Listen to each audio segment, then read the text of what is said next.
वाणी कबीर साहब की। ये संसार कागज की पुड़िया, बूंद पड़े गल जाना, कहत कबीर सुनो भाई साधु, सदगुरु नाम ठिकाना।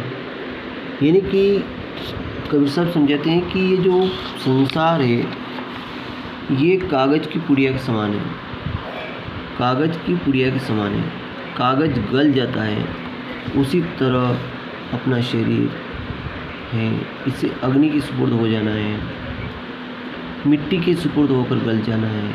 कबीर साहब कहते हैं कि अगर तू देह में बैठकर नाम की कमाई नहीं करेगा तो आखिर तुम्हें पछताना पड़ेगा। व्यर्थ अपनी ज़िंदगी बेकार बातों व वहमों में और भ्रमों में फंसकर बर्बाद कर दी है। यही स्वामी जी महाराज ने हमें खोलकर उपदेश दिया है कि गुरु कहें खोल कर भाई, लग शब्द अनहद जाई, बिन शब्द उपावन दूजा, काया का छूटे न पूजा।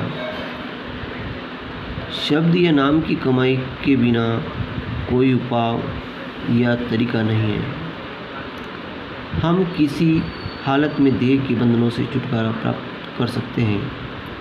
नहीं कर सकते। इसलिए सब महात्मा केवल शब्द या नाम का प्रचार करते हैं।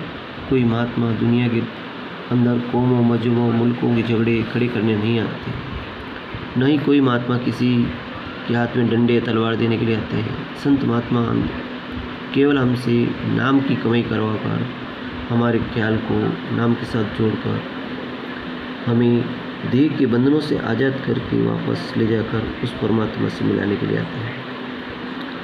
लेकिन हम उस ऐसे मालिक और भक्तों और प्यारों के जाने के बाद उनकी असली तालीम होती है, असली उपदेश होता है। आगे गुरु नानक साहिब इस शब्द को खोलकर बताएंगे, उसको हम बिल्कुल भूल जाते हैं।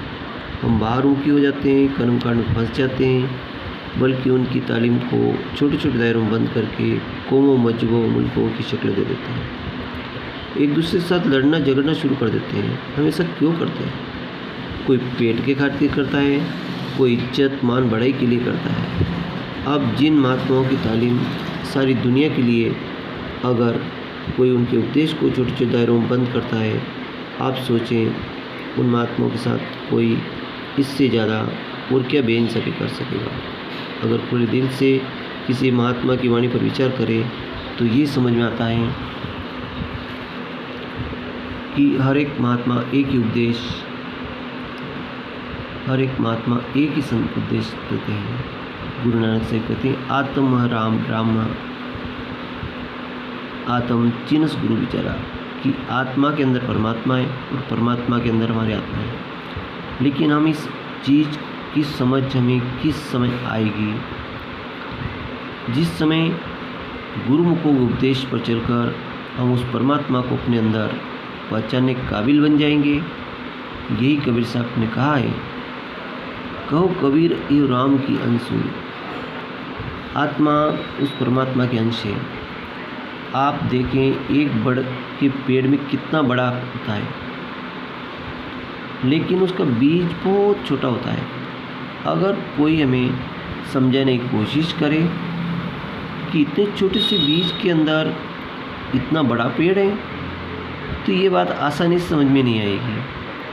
जो उस बीज को हम ज़मीन के अंदर बोते हैं, फिर छोटा सा पौधा बनकर निकलता है, देख लें आहिस्ता आहिस्ता परवरिश पाकर वह कितना बड़ा हो जाता है।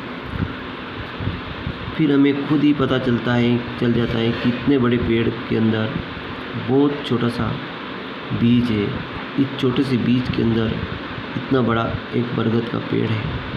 इस तरह गुरु नानक साहब समझाते हैं कि हमारी आत्मा उस परमात्मा के अंश है। हम उस सतनाम समुद्र के कतरे हैं। उस मालिक से बिछुड़कर इस माया के जाल में फंसे हुए हैं। यहाँ कर हमारी आत्मा ने मन का साथ ले लिया है। मन आगे इंद्रियों के भोगों, विषय विकारों, शराबों कबाबों की लज्जतें ले लिया है।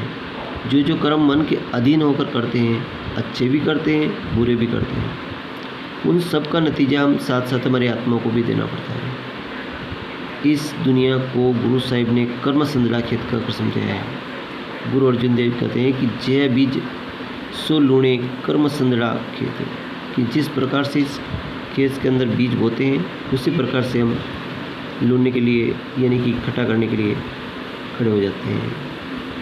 तो हमें अच्छे कर्म करना चाहिए और गुरु का आशीर्वाद लेना चाहिए और गुरु के सत्संग सुनना चाहिए। जी।